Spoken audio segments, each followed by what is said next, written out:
नमस्कार। HB news में आपका स्वागत है।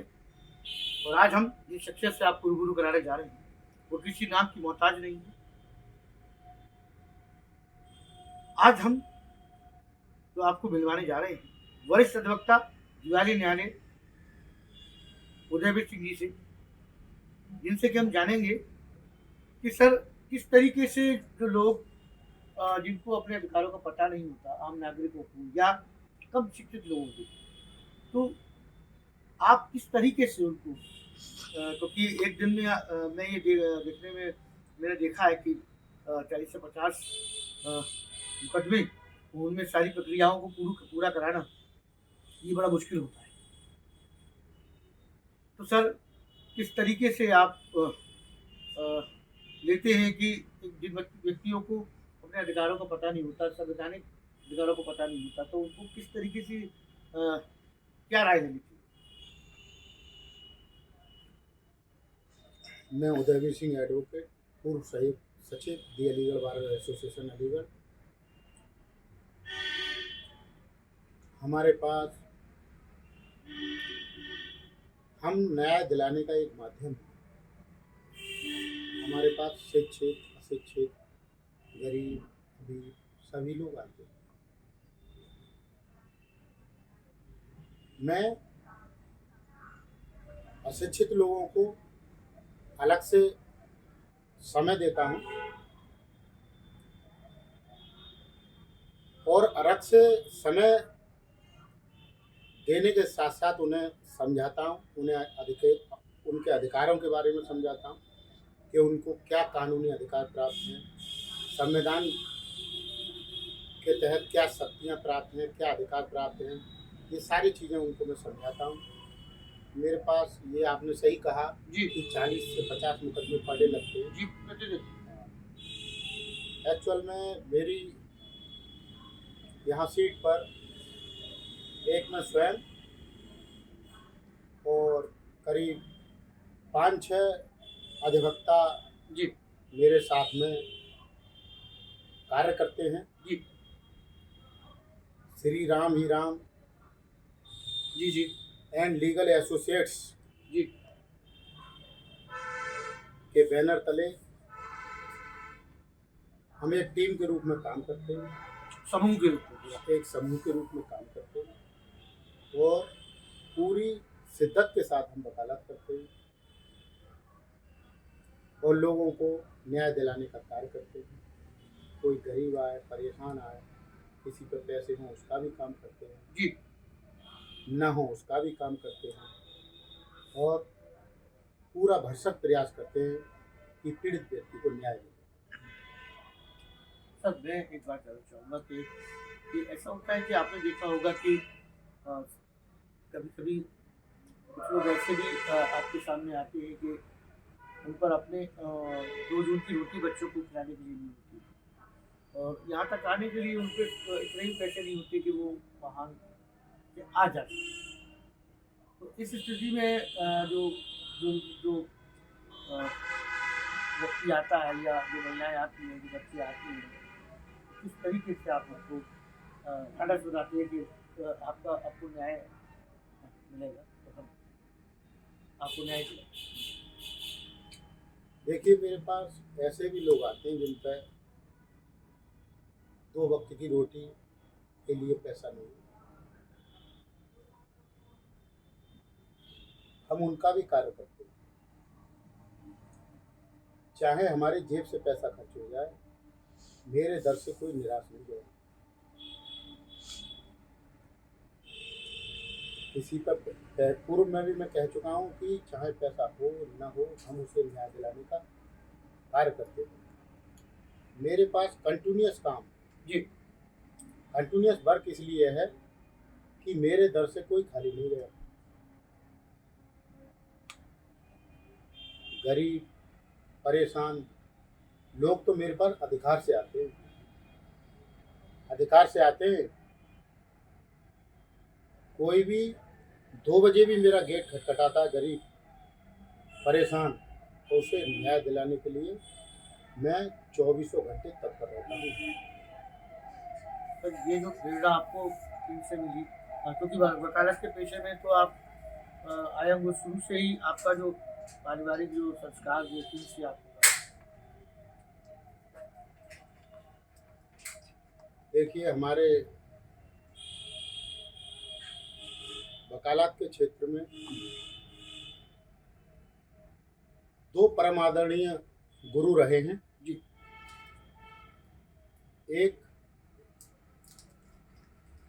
परम आदरणीय श्री आर.सी. गोयल साहब, जी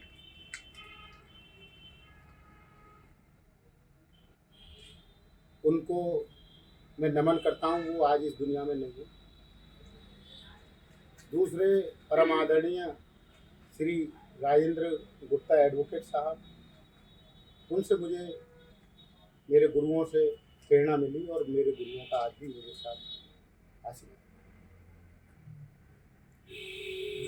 जिससे कि आप जो सामाजिक कार्य या समाज सेवा कार्य ये आप अपने वकालत के पेशे में होने के बाद ये आप निरंतर जारी रखे हुए हैं।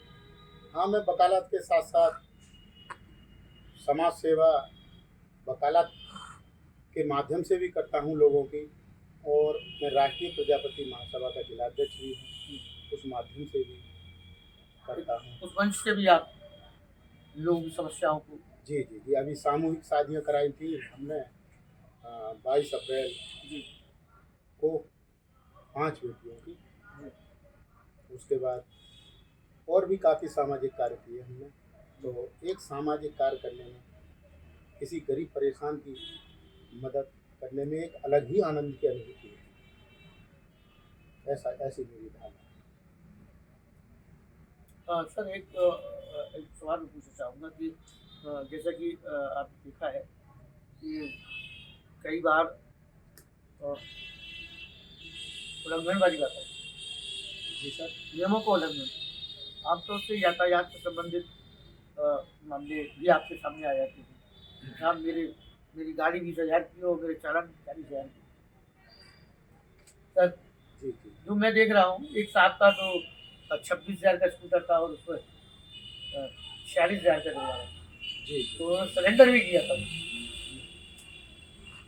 तो ऐसे नियमों में थोड़ा सा बदलाव होना जरूरी है, थोड़ा जी बोझ भी लगा जाए। जी। एक्चुअल में चालान से संबंधित मामले मैं नहीं देखता, क्योंकि मैं फौजदारी का एक्सपर्ट वकील हूँ। हाँ, चालान से संबंधित मामले मुझे देखने को मिले हैं जी कि गाड़ी 20,000 की है और चालान 40,000 का। 40,000। तो मैं आपके चैनल के माध्यम से प्रदेश सरकार से अनुरोध करूंगा कि इस तरफ थोड़ा सा ध्यान दें। सर यही निवेदन करूंगा। नहीं किसी कोई कोई तो सभी वर्ग जो है इतना सक्षम नहीं होता कि उन चालानों को यहाँ जमा करा दे, और आप अगर माफीनामे के साथ ही अगर उनकी पैरवी करें जी तो एक हद तक ही वो उसमें थोड़ी बहुत अनुकंपा की जा सकती है जी माननीय न्यायालय के जी जी द्वारा। तो क्या ऐसी नौबत ना आए तो लोगों को नियमों का पालन पर भी ध्यान देना चाहिए। हाँ, लोगों के नियमों के पालन पर भी ध्यान देना चाहिए। हमेशा यातायात पूरे नियमों के साथ करनी चाहिए, जैसे हेलमेट है, जी सीट बेल्ट है। तो आम पब्लिक को भी ध्यान देना चाहिए। अगर आम पब्लिक ध्यान देगी तो चालान भी नहीं। आपने एक बात देखी होगी कि अब ये नगर निगम के स्पीकर रोज आवाज आती है कि जहाँ भी रेड लाइट हो ना रुके और अनावश्यक गति का इस्तेमाल ना करें। अब तो हाईवे पे भी ये सेंसर लगने वाले हैं, उसमें भी ये प्रावधान है कि अगर 80-90 से ज़्यादा आपने अगर गाड़ी को भगाया तो उसमें आप चालान की कैटेगरी में आते हैं। कुछ ऐसा भी हो अब हाईवे पर होता है। हाँ, ऐसा होता जा रहा है। वाकई वैसे बहुत अच्छा विकास हो रहा है। प्रदेश सरकार बहुत अच्छा विकास कर रही है, और रेड लाइट वगैरह लगाई हैं, और उससे काफ़ी सुविधाएं हो रही हैं। एक्सीडेंट वगैरह, सड़क दुर्घटना नहीं हो रही हैं पहले के बराबर। बहुत ही इसमें कहीं ना कमी कहीं आई है। हम नियमों का पालन करेंगे तभी अमल हो सकेगा, हम स्वयं जी जी जी। और हम ये सरकारी बोझ से बच सकेंगे। हाँ हाँ हाँ, प्रदेश सरकार लोगों को जागरूक भी कर रही है समय समय पर, जी। लेकिन हम ही कुछ लोग हैं कि नहीं सीख पा रहे नियमों का पालन करना, लेकिन करना चाहिए, करना चाहिए। और इस बोझ से हमें थोड़ा सा प्रदेश सरकार का साथ देना नहीं, चाहिए। जो बोझ जो आम आदमी पर पड़ता है, देखिए हर व्यक्ति की इतनी सैलरी नहीं होती, हम्म, इतनी आय नहीं होती। और आप देखते हैं बच्चे हैं, नाबालिग बच्चे, वो स्कूटरों को मोटरसाइकिलों को ले जाते, कभी कभी तो वो गार्जियन की परमिशन भी नहीं लेते और ले जाते, हम्म, और उसके बाद भारी भरकम जुर्माना उनके माता पिता पे लगा दिया जाता है। हम्म, हम्म, आप तो जी क्रिमिनल के केस देखते हैं कि जी वो, और फिर अगर उससे अगर कोई एक्सीडेंट हो जाता है तो उसमें तो वो उनके लिए बहुत बड़ी समस्या है, सजा तक हो जाती है। हम्म, हम्म, तो कहीं ना कहीं बच्चों को भी ध्यान देना चाहिए, किशोर उम्र के बच्चों को गाड़ी ना दें, या हाँ, माँ बाप को भी इस मामले में पहल करनी चाहिए कि हम अपने किशोरों को गाड़ी न दें, उन पर कंट्रोल रखनी चाहिए, समझाना बुझाना चाहिए और अपने बच्चों की तरफ ध्यान देना चाहिए। और मैं पहले भी अनुरोध कर चुका हूँ, दोबारा अनुरोध करता हूँ कि माननीय प्रदेश सरकार जी से अनुरोध करूँगा मैं कि किसी पर कमर तोड़ चालन नहीं होना चाहिए।